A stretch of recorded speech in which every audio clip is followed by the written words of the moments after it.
Stop acting like you're grinding. You're not building a legacy, you're just avoiding your life.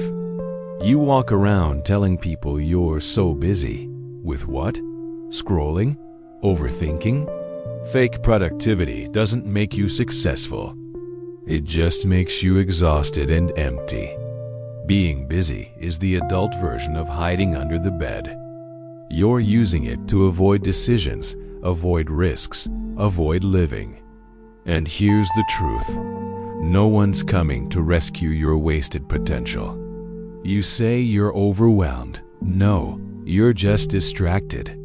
You've convinced yourself that constant motion means progress, but all you're redoing is running in circles. Truth 1. Most of your goals are just socially acceptable lies. You don't want to start that business. You want to post about starting one. You don't want to be fit.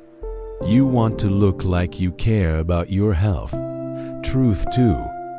Your 20s are not for figuring it out. They are for building the habits that either make you unstoppable or screw you for the next decade. Comfort now equals regret later. Truth 3. If your calendar is full but your bank account, your mental health, and your skills are empty, you're not busy. You're lost. Here's what no one tells you. Real growth is boring. It's not aesthetic. It's not Instagrammable. It's you, alone, doing the hard thing over and over, without applause. So stop glorifying the chaos. Clear your schedule. Cut the crap. Replace your busy with intentional. Spend 1 hour learning something real.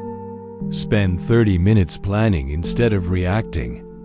Say no to the stuff that makes you look successful and yes to the stuff that actually builds you. You've got time, but not as much as you think. So stop pretending. Stop performing. And for once, start moving with purpose. Because being busy won't save you, but being honest with yourself just might.